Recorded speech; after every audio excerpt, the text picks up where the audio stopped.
selain modif itu ada masing-masing konsep ya kan, masing-masing pakemnya masing-masing. Nah ada yang dibilang ala-ala culture gitulah. Ada juga yang dibikin racing-racing kayak abang ini nih. Nah kalau misalnya untuk segi kenyamanan, kita bahas segi kenyamanan berkendara. Ini kira-kira lebih nyaman mana nih bang? Mungkin dari sekarang dari abang Kipli dulu deh. Kalau dari sisi kenyamanan tetap OEM lebih nyaman lah, nggak bohong. Tapi balik lagi ya, makin sini teknologi kan makin banyak ya. Sisi kenyamanan itu bisa kita beli. Berarti kan ada beberapa part yang bikin nyaman, tapi harganya nggak nyaman. Itu aja sih. Contohnya deh. Contohnya apa ya? Shock breaker lah. Shock breaker. Bagaimana kita zaman dulu shock breaker itu kan ada yang bisa tinggi sebelah gitu kan. Andai kata udah dapat propernya, belum tentu kenyamanannya sama kayak mobil OEM gitu. Nah, di sekarang ini ada namanya coilover kan. Jadi kita bisa mendapatkan gimana fitment yang bagus, tapi nyamannya tetap dapat, itu aja sih. Oke, nah kalau dari abang sendiri nih, selaku pengguna Starlet Racing. Ya, kalau menurut saya ya Starlet bodinya aja sebenarnya kecil. Jadi apalagi pada tahun-tahun awal mobil ini baru dirilis, saya sempat merasakan, artinya ya temen SMA, temen kuliah lah zaman itu.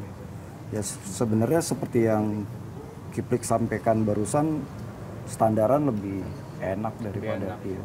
Karena mobil saya yang kapsul ini sebenarnya cuma enak dilihat. Karena mobil ini sekarang saya pakein Airsus.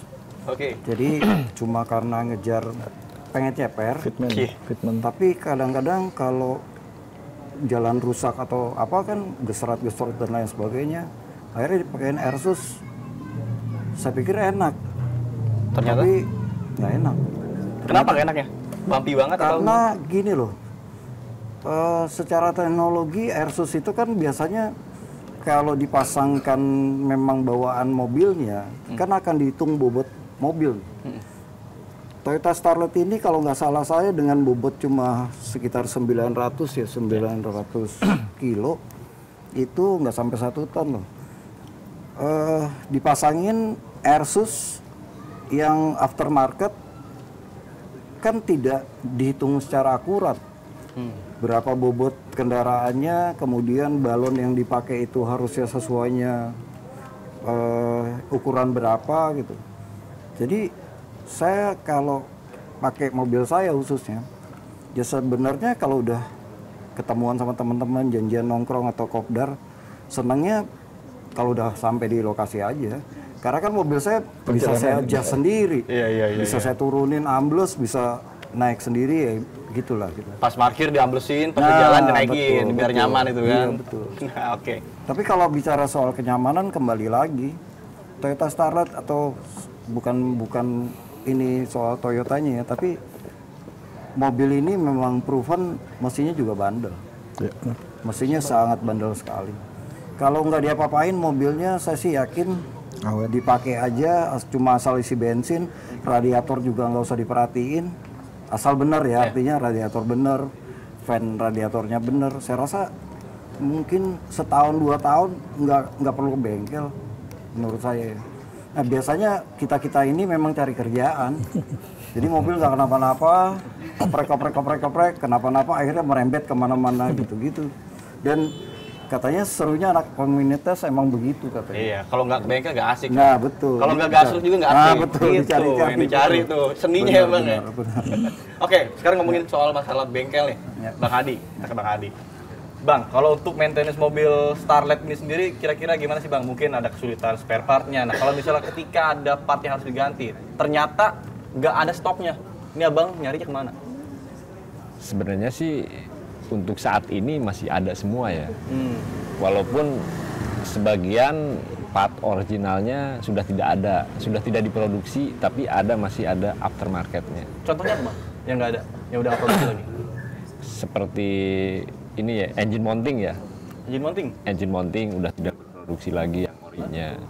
Terus kalau misalnya ada permasalahan itu pakai apa? Tapi sebagian teman-teman masih nyimpen sih ya.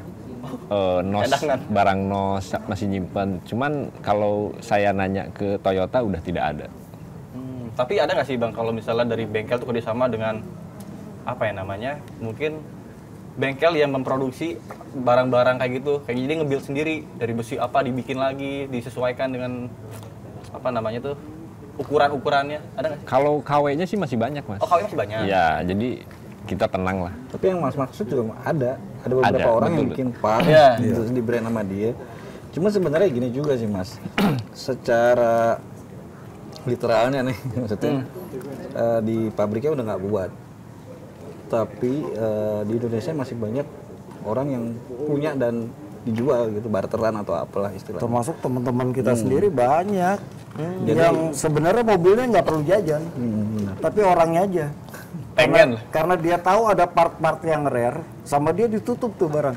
Oh alah. Ditutup sama dia ditimbun, jadi bukan nimbun sembako mereka itu, nimbun part. Iya, spare part. Nanti one day kalau ada teman yang memang butuh dan dia memang mindsetnya itu harus OEM, harus ori dan lain sebagainya, baru keluar. Itu keluar. Harganya itu udah itu luar biasa tuh ya. Bicarakan sendiri itu. Gitu. Berarti nggak ada pakem harganya ya Bang? Nggak ada pakem harga. Tergantung, misalnya gue pengen lepas segini aja, lu bayarin, kalau nggak mau ya udah. Banyak sekali barang-barangnya Toyota Starlet ini, baik apalagi yang kotak ya, karena tahunnya juga lebih tua. Menurut saya sih, atau menurut orang awam lah, kalau saya ceritain sama temen bahwa lu ketok-ketok tuh, lu jangan ini, itu harganya sekian gitu. Mereka suka, ginian aja. Gua bener, kalau enggak lu cari aja barangnya gitu. Karena memang ya nggak ada barangnya gitu. Nah, sekarang siapa yang punya duit, ya silakan kalau mau main OEM. Seperti tadi yang disampaikan sama Pak Adi itu memang benar. Jadi KW-nya banyak. Ya seperti engine mounting tadi. Engine mounting KW-nya banyak, tapi ya kembali lagi namanya KW gitu ya. Itu pakai sekian bulan, sekian waktu, ya kalah pasti sama itu. Terus tadi kan pertanyaannya, ada nggak sih teman-teman yang buat part sendiri gitu? Oke. Ada teman-teman yang memang dari komunitas kita juga, dia nge-build itu. Cuma kan ya namanya produksi pabrikan Jepang ya, sama itu jadi kelenturan karet dan lain sebagainya itu jauh beda. Betul. Nah, umumnya kalau untuk teman-teman yang kita kan suka ada kegiatan track day di Sentul. Itu buat yang artinya buat dipakai untuk speed dan untuk di lintasan sirkuit, itu barang-barang yang build-nya teman-teman itu umumnya kepake. Karena memang cenderungnya dia nahan mesin, kekuatannya lebih luar biasa lah buat. Gitu. Oke, Bang, kalau misalnya kita ngomongin masalah penyakit nih, penyakit yang sering terjadi di mobil-mobil Starlet ini apa aja sih? Yang sering terjadi ya? Apa itu yang langganannya tuh sering bolak-balik tuh? Yang sering terjadi sih paling berbet. Oke, berbet. Busi mungkin? Mungkin busi, mungkin dari karburator. Yang umum ya. Delco palingnya kan? Ya, platina. Kan kita masih ada yang platina, ada yang CDI. Masih banyak lah. Terus yang paling umum overheat. Overheat ya. Karena usia radiatornya kan memang udah selang tua. Selang buntu sih biasanya. Selang buntu juga salah satunya. Namanya selang buntu. Selang buntu. Karet cuma segini, harganya juga nggak mahal. Tapi begitu itu bocor, fatal. Waduh, bisa crash. Bisa merembet, merusak kemana-mana gitu. Nah, kalau untuk masalah ngomongin kaki-kaki, ini kan namanya jalan Indonesia tahu sendiri kan gimana. Banyak lubang kecil tapi dalam itu kan jeduk. Itu kan ngaruh juga tuh sama apa namanya tire, sama apa namanya ya pastir segala macam. Gitu-gitu sebenarnya. Karena masih banyak persamaannya sama mobil-mobil lain seperti kayak Soluna. Gitu. Untuk kaki-kaki aman. Nggak terlalu ada apa perawatan khususnya gitu. Aman nggak masalah. Oke. Terus kalau saya lihat-lihat nih, ini semua mobil Starlet yang ada di sini kayaknya potong per semua apa gimana? Cuma satu jari rapet semua nih. Itu pas bawa mobil ke sini tuh gimana tuh? Oke.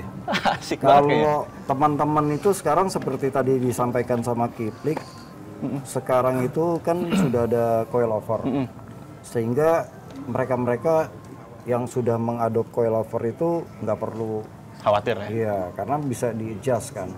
Dia model sistem walaupun masih di manual diputar, tapi kan bisa di-adjust naik turunnya.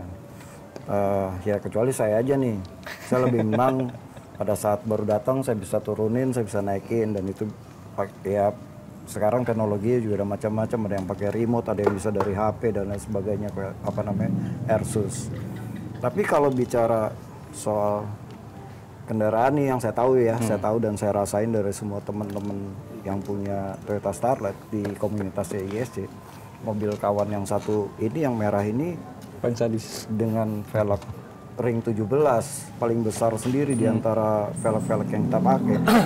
Ini dinaikinnya rasanya mobil Pak Starlet paling enak. Starlet paling enak. Empuknya luar biasa.